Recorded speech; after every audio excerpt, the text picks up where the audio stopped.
చేతిలో ఒక mobile phone, ఒక చిన్న యాప్. 100 రూపాయలు పెట్టండి, 10,000 గెలుచుకోండి. మొదట ఇది సరదాగా అనిపిస్తుంది. కొన్ని నిమిషాల ఉత్సాహం, కొన్నిసార్లు గెలుపు, మరికొన్నిసార్లు ఓటమి. కాని క్రమంగా అది అలవాటుగా మారుతుంది. అలవాటు వ్యసనంగా మారుతుంది. వ్యసనం డబ్బును మాత్రమే కాదు, మనశ్శాంతిని కూడా తీసుకుపోతుంది. కొన్ని కుటుంబాలు అప్పుల్లో కూరుకుపోయాయి. కొంతమంది తమ జీవితాలను కోల్పోయారు. ఇప్పుడు ఈ రంగంపై భారత ప్రభుత్వం చరిత్రాత్మక నిర్ణయం తీసుకుంది. కొత్త నిబంధనలు, కఠిన నియంత్రణ మరియు కోట్ల రూపాయల పరిశ్రమపై భారీ ప్రభావం. అసలు ఈ కొత్త రూల్స్ ఏమిటి? రమ్మీ, పోకర్, ఫ్యాంటసీ స్పోర్ట్స్, ఈ స్పోర్ట్స్, వీటిపై ప్రభావం ఎలా ఉంటుంది? మరియు ఈ నిర్ణయం నిజంగా ప్రజలను రక్షిస్తుందా? ఈ వీడియోలో పూర్తిగా తెలుసుకుందాం.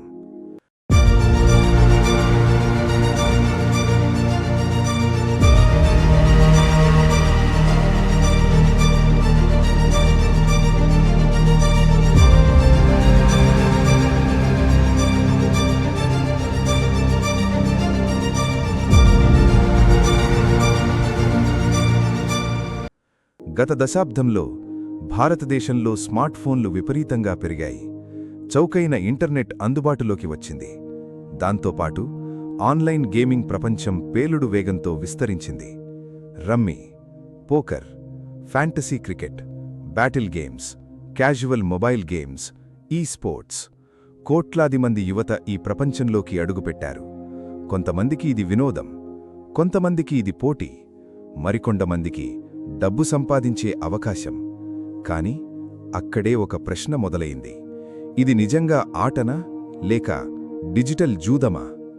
డబ్బు పెట్టి గెలుచుకోండి అనే ఆలోచన లక్షల మందిని ఆకర్షించింది. మొదటి గెలుపు ఆత్మవిశ్వాసాన్ని పెంచుతుంది. తరువాత ఇంకా ఎక్కువ డబ్బు పెట్టాలని అనిపిస్తుంది. ఒక దశలో నష్టాలు మొదలవుతాయి. బ్యాంక్ ఖాతాలు ఖాళీ అవుతాయి. అప్పులు పెరుగుతాయి. కుటుంబాల్లో గొడవలు మొదలవుతాయి. మానసిక ఒత్తిడి పెరుగుతుంది. ఇది కేవలం ఒక గేమ్ సమస్య కాదు, ఇది సామాజిక సమస్యగా మారింది. ఈ పరిస్థితులను గమనించిన కేంద్ర ప్రభుత్వం కొత్త నియంత్రణ వ్యవస్థను అమల్లోకి తీసుకువచ్చింది. ఈ నిబంధనల ప్రకారం ఆన్లైన్ గేమింగ్ ప్లాట్ఫారంలు కఠిన నియమాలను పాటించాలి.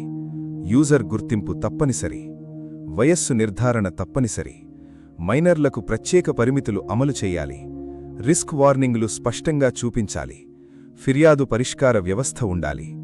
వినియోగదారులు స్వయంగా విరామం తీసుకునే సెల్ఫ్ ఎక్స్క్లూజన్ సౌకర్యం ఇవ్వాలి. అంటే ఆట ఆడే ముందు మీరు ఎదుర్కొనే ప్రమాదాల గురించి ముందుగానే తెలియచెయ్యాలి. మీరు డబ్బు పెట్టి డబ్బు గెలుచుకునే అవకాశం ఉన్న గేమ్స్ను రియల్ మనీ గేమ్స్ అంటారు. ఉదాహరణకు రమ్మీ, పోకర్, కొన్ని ఫ్యాంటసీ స్పోర్ట్స్ ప్లాట్ఫామ్స్. ఈ విభాగంపై నియంత్రణలు అత్యంత కఠినంగా ఉంటాయి. ఎందుకంటే ఇక్కడ వినోదం మరియు ఆర్థిక ప్రమాదం రెండూ కలిసి ఉంటాయి. అయితే అన్ని గేమ్స్ను ప్రభుత్వం ఒకేలా చూడలేదు.